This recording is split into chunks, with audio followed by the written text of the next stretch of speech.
Bismillahirrahmanirrahim. Assalamualaikum warahmatullahi wabarakatuh.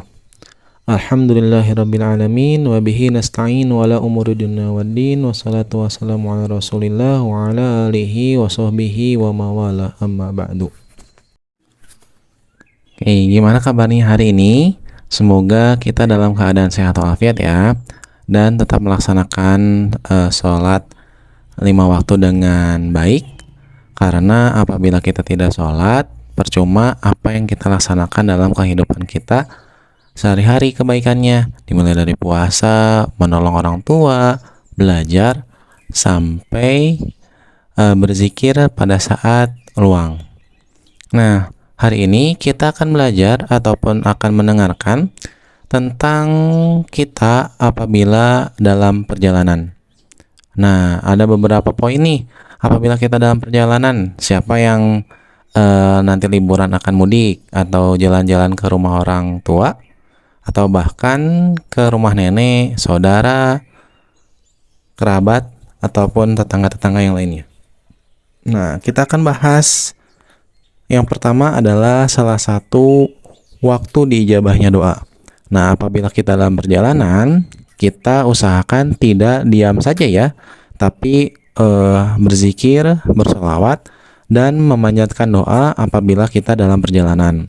Nah, kalau misalnya kita dalam perjalanan itu suka mual ataupun suka mabuk, nah kita usahakan isi dengan kegiatan-kegiatan yang bermanfaat. Salah satunya adalah doa, karena dalam perjalanan itu diijabahnya doa. Lalu yang kedua, kita pun apabila dalam perjalanan kalau bisa membaca hafalan-hafalan Quran yang sudah dihafal oleh kita.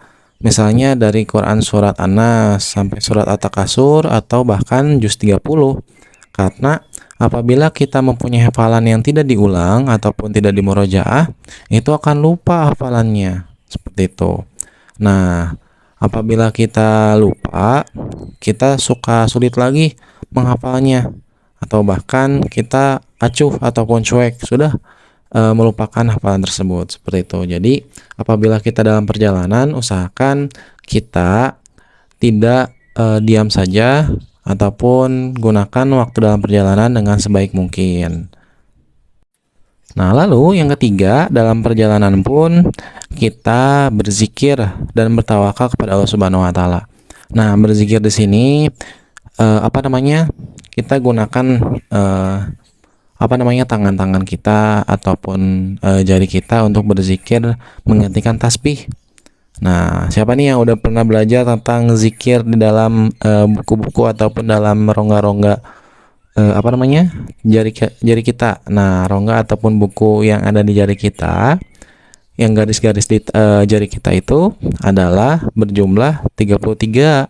Nah, apabila kita menggunakan tersebut, kita bisa menggantikan alat tasbih yang biasanya digunakan di saat berzikir. Nah, lalu selain berzikir, kita pun harus bertawakal kepada Allah, berserah diri kepada Allah, karena dalam perjalanan kita tidak tahu kedepannya bakal seperti apa.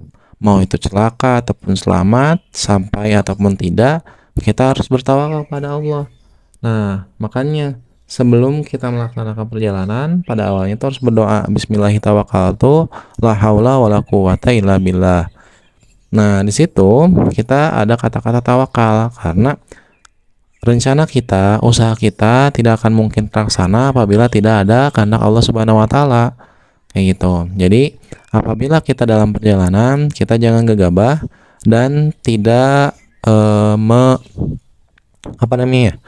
tidak sombong dengan misalnya dengan mobil bagus, motor bagus ataupun sebagainya. Tetap kita harus berjaga-jaga agar tetap bertawakal kepada Allah Subhanahu wa taala.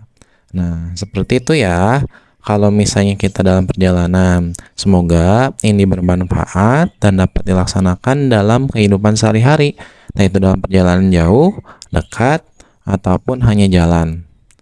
Nah, apabila tidak dimengerti ataupun belum dimengerti, boleh direka ulang ataupun dilihat lagi rekamannya. Wallahu a'lam bishawab. Wassalamualaikum warahmatullahi wabarakatuh.